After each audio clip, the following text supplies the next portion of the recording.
had an underactive thyroid for close on 20 years when I suddenly developed a lump in my throat and went through the motions of the tests and scans and sonars and everything and discovered that it was a rare kind of thyroid cancer. Anyway, when I got the diagnosis from the surgeon, she said something to me. She said to me, "Now don't go and beat yourself up and look for reasons why this happened, thinking that it was your own fault." And that actually stuck with me because that was exactly what I did. And I got to a point where I realized that the reason I got cancer in my throat because of the secrets that I was keeping my entire life. It was because of the truths that I held in. It was because of things that should have been told truthfully that I went silent about, that I kept to myself. Secrets that I guarded my entire life. You see, I was 51 at the time and I was carrying all this inside me, and that was what made me sick. You see, I came into this world under distress.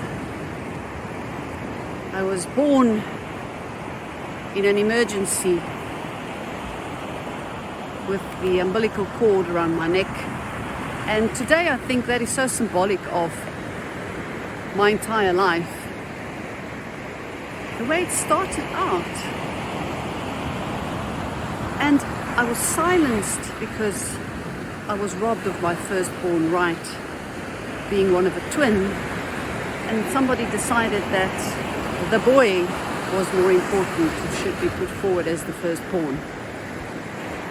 So I was very traditionally silenced right in the beginning of my life.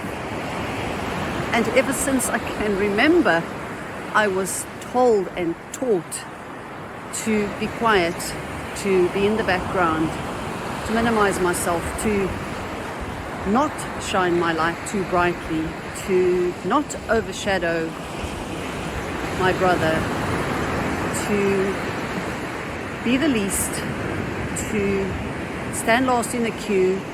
That's how I was raised. Those are the things that I was told so many times as a little child. And similarly, I was silenced when I was raped by a farm laborer at the age of 4. And in the same way, I was silenced when I was groomed by family members to be a sexual object, and I was held down and repeatedly raped by a bunch of boys. I was silenced, and I kept quiet about this my whole life. I never told anybody. So you see, I learned from a very young age to be silent, to go deep within, to just bear my experiences alone, quietly, silently, and that's what I did. So in my teenage years, when my parents divorced and literally abandoned us, I silently took up the role of taking care of my siblings, and I just stood in for both my parents, took all the responsibility upon my shoulders, and just did what needed to be done. Quietly, silently, responsibly. Because that's what I had learned to do. In the same way, when I lost my best friend after a long battle of cancer, I silently carried that grief and mourned the loss without sharing it with anybody. I went through it by myself. The same thing happened when I was 21 and I lost a beloved. And I had to keep our relationship a secret. And I had to bury him without anybody knowing about our relationship and the deep love we had for each other. A secret that I kept for many, many years. That's what I did. I became very good at being silent and keeping secrets. And in my early 20s, there were stories of sexual harassment in the workplace, abuse, an attempt to rape me again. Many experiences, harrowing experiences, hair-raising experiences that scared the shit out of me. But you know, I was always told that there's nothing you can do about it because it's your own fault. I was always told to don't make a scene, don't embarrass somebody, don't let the family down. You can bear it, you can take it. So I spent my life being silent, keeping secrets, keeping to myself, carrying all of this without speaking up, without telling the truth. And then, probably one of the worst experiences of my life happened. I married a man that I loved deeply, who cheated on me continuously, who lied, who deceived me, who betrayed me over and over and over. And I thought that if I loved him enough, it would change, it would get better. You see, he kept on lying, and I knew it, and I suspected it, but I did nothing. I said nothing. I was silent. Until one day I broke down and I couldn't take it anymore. And I stood up for myself and I spoke out. But you know what happened? All hell broke loose. I got the wrath of him and his family like you will not believe. And the worst of all, nobody stood up for me. Not a friend, not a family member, nobody stood up for me. Nobody said a word. Nobody confronted him. Everybody just looked the other way and nobody wanted to get involved. So what I learned from that experience was being silent and keeping the secrets is far better, because if you speak up, this is what you get. No good. Yeah, interesting life story. I'm touching on the highlights only. There are lots more, but the point I'm trying to make here is how I learned to be silent, how I got better and better at being silent, and how I made things worse and worse for myself by being silent. There was another relationship after my divorce where I was brutally assaulted and actually held hostage, and I escaped within an inch of my life. And again, I spoke up. And I was told, there's nothing you can do about it. Just go away quietly, but quickly, and be silent.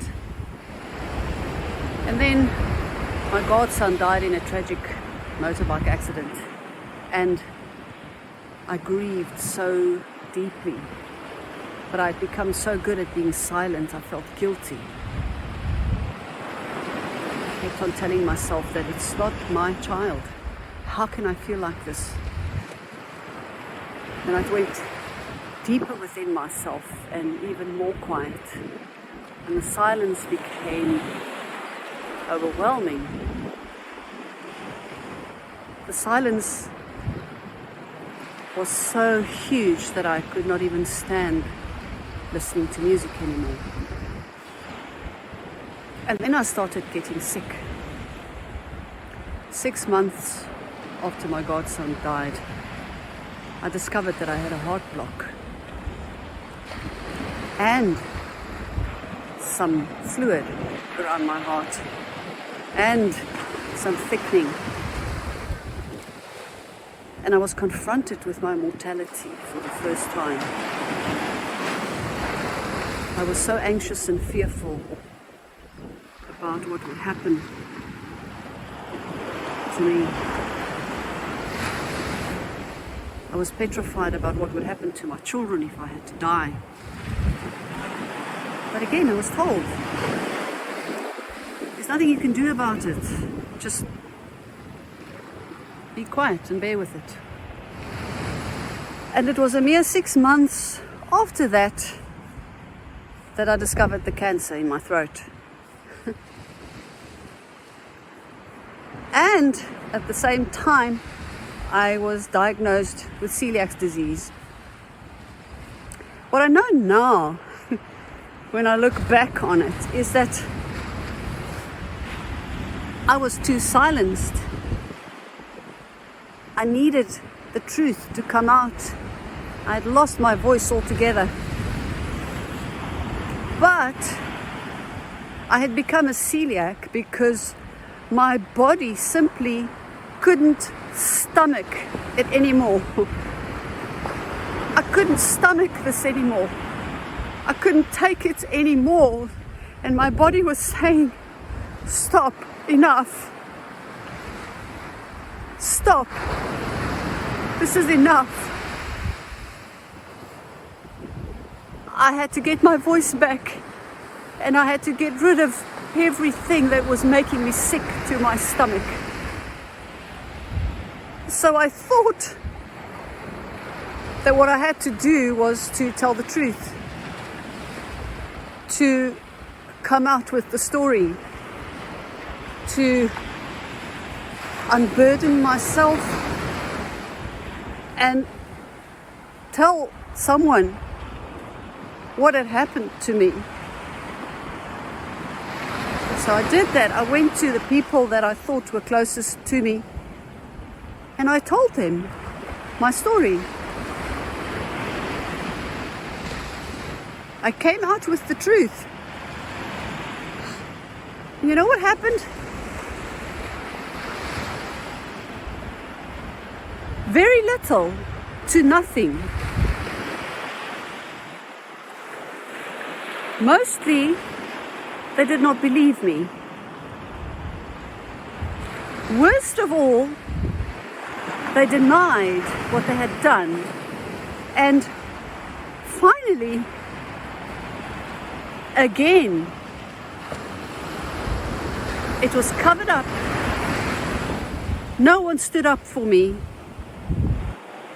No one said anything to the perpetrators.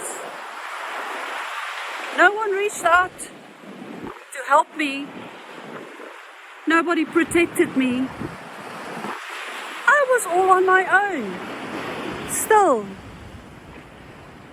And basically told and expected to sit down and be quiet. I was basically told to be silent. So, what was going on? Here I was thinking that I got cancer in my throat because I had to let all the secrets out. I had to tell the truth. And once I did that, it didn't make any difference. Apart from the freedom that I had gotten to get the truth out and get it off my chest, and I was able to do some intensive trauma work to deal with all of that. The worst things I had to deal with was the betrayals again, the abandonment all over again, the fact that I was not believed, the fact that I was not taken seriously, the fact that I got no support. So it didn't really help me to do that. It feels so pathetic to be so silent about everything. It feels so weak and useless to just let everything happen, to just not complain, to just accept everything, to just bear it all on your own, to just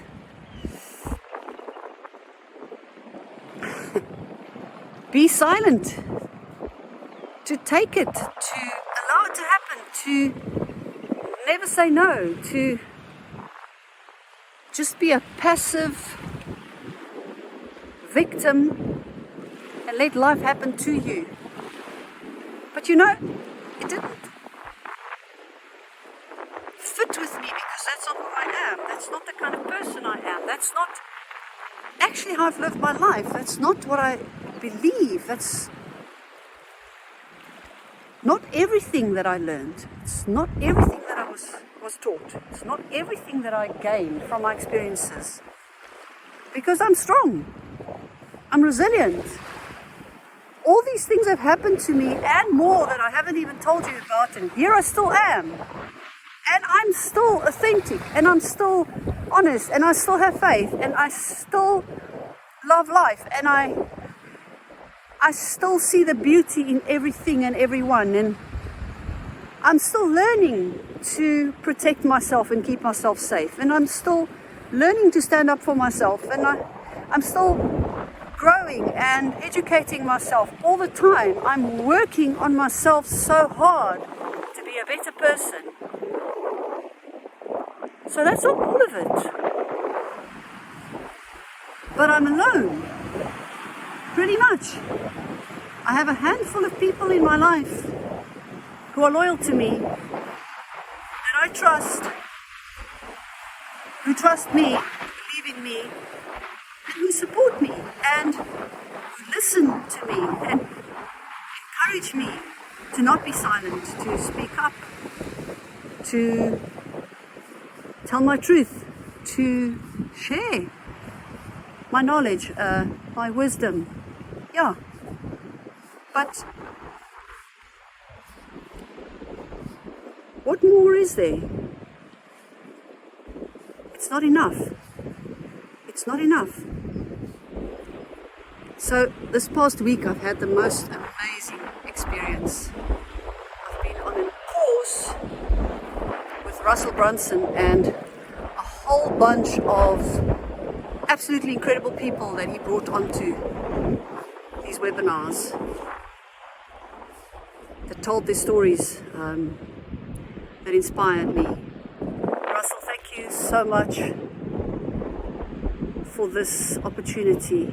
I will be forever grateful to what you've brought to me, because this is what I learned. I did not get cancer in my throat because of the secrets that I've been keeping. I did not get sick because I was not telling the truth. Because I've always been an honest and truthful person. I've always been authentic. Well, to a degree. Also, I thought. But I realize now that the reason I got cancer in my throat is because I have not answered to my calling. I've been silent about my calling all my life because I've actually known since I was a little girl what my calling is, but it was silenced in very harsh ways. I was silenced, strangled almost in so many brutal ways that I lost sight of my calling. And this week I realized what it was, and I know now that that is why I got sick, and this is what I have to do to answer to my calling. You see, my entire life has prepared me. All the experiences that I had, good and bad, have taught me, have raised me, have prepared me for this moment to answer to my calling. And my calling is to teach what I have learned. My calling is to tell the stories, to share my experiences and the wisdom that I've gained from it. That's my calling. As a little girl, I used to play out these fantasies of standing on a stage talking in front of thousands of people. I used to pretend that I'd be interviewed by people and I would share this wisdom, this life experience, this knowledge that I had. I played these games as a little girl. I knew deep down that was my calling, but I went silent. So many times over and over again, I kept quiet. I minimized myself. I was always small. I was always afraid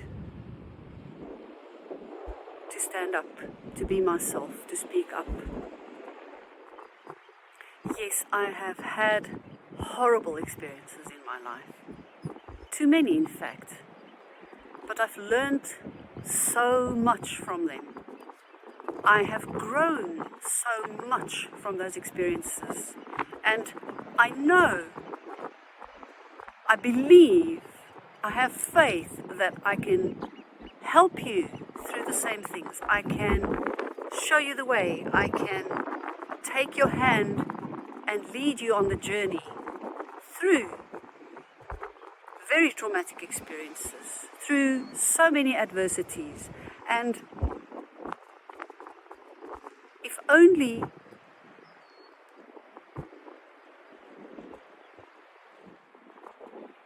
so, as this new day dawns today, I commit myself to answer to my calling every day.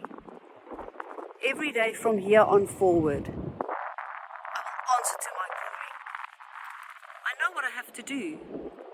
I know what I'm meant to do. Here I am, Sinta Ebersohn, authentic, unapologetic, brave, with love, with compassion, with wisdom.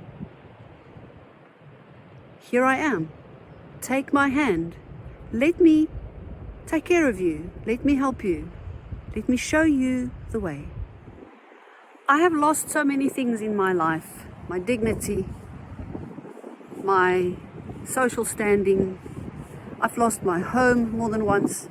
I've lost my livelihood several times. I've lost everything I've had. I've lost a child. I've lost a godchild. I've lost my love. I have lost my marriage.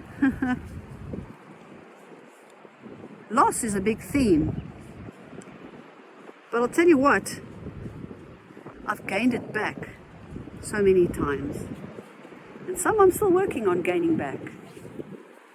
There is always a way. There is always a way. But what you have to do is consciously cultivate resilience.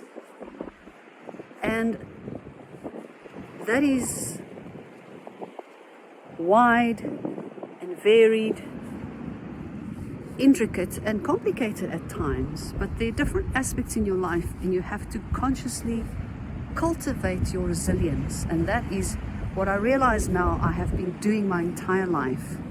So instead of waiting until things are horribly wrong or traumatic, or instead of waiting until you're in the middle of a huge adversity or things become unbearable,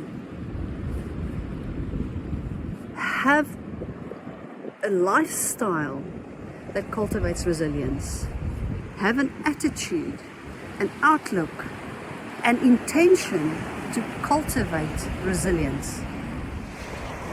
What does that mean? It means get out in the beginning of every day and start outside in Mother Nature. Ground yourself. Walk barefoot somewhere. Look out for the beauty. Enjoy the sunrise. Listen to the sounds of Mother Nature. It means reading something, learning something, doing something new, acquiring a new skill, getting knowledge, expanding your view, meeting new people, exposing yourself to interesting and exciting things, doing things you've never done before, being scared, pushing yourself over the limit, challenging the way you think, caring, giving back, helping somebody else, volunteering somewhere.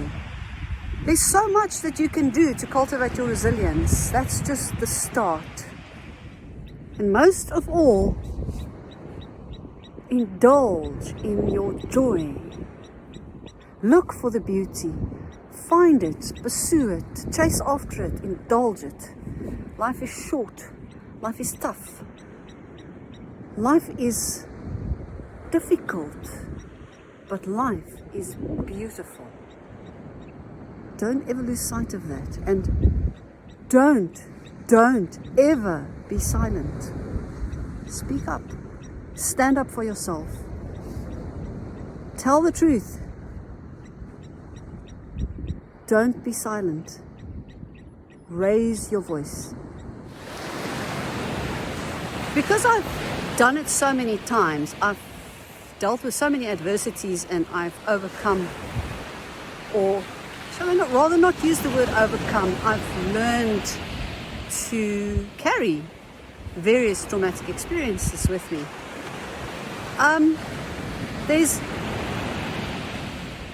There's a way to deal with these things. There's a process that I follow. I have a plan. You see, it's actually very simple. If we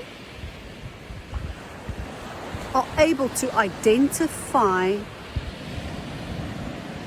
where and how an experience plays out in every aspect of our lives. I'm talking about emotionally, physically, mentally, spiritually, vocationally, and even in our family environment. If we're able to identify how it plays out, then we can uncover the life lessons that are hidden in those experiences. And once we can do that, there are many processes and therapies and modalities for us to integrate those life lessons in our lives. So in short, my Get Up and Grow process is to identify how the impact of our experiences play out in all those aspects of our lives. And then we go on a discovery journey to uncover the beautiful, amazing, eye-opening life lessons that they hold for us. And then I can guide you through many different processes and therapies and modalities and systems and steps to integrate those life lessons into your life so that you can grow from it and so that you can enrich your life, and then you will thrive. That's the thing about childhood trauma. Because we're too young to really understand what is happening and to make sense of what is happening to us, why we're experiencing it, why people do what they do or don't do what they're not doing, we grab onto something, some behavior, we revert to some action to protect ourselves, to keep ourselves safe, or to survive whatever that adversity or traumatic experience is. And because we are too young and immature and inexperienced in life to process what had happened to us, we carry that with us. We take on certain beliefs about ourselves, about what happened, about the people that were involved in it, and we run with that because that's all we know, because that's the best we can do, because that's the only option that's available to us at the time. And I believe that we carry that with us until such a time in our lives, sometimes much, much later, that we are able to make sense of it. A time when we are ready and equipped to deal with it. A time that we are developed enough, we've grown enough, and we are brave enough to revisit it, to go and look at it again, to get new perspective on it. And that is when we get deeper. That is when we do this process that I've been talking about. Look at how that experience has played out in every aspect of our lives. We search for the life lessons that occur, and then we follow a process to integrate those lessons into our current lives, into our adult selves. And that is when we grow. And when we grow in that way, we thrive. And when we thrive, everybody around us can thrive too. Come on, take the journey with me. I invite you, whatever it is that's knocked you down, whatever has happened to you in your life, get up and grow. You've got to get up and grow. That's the biggest lesson that I've learned through all my experiences, through every adversity that I have faced, through every trauma that I've been through. You have to get up and grow. Get up and grow. I invite you to get up and grow with me. Come on.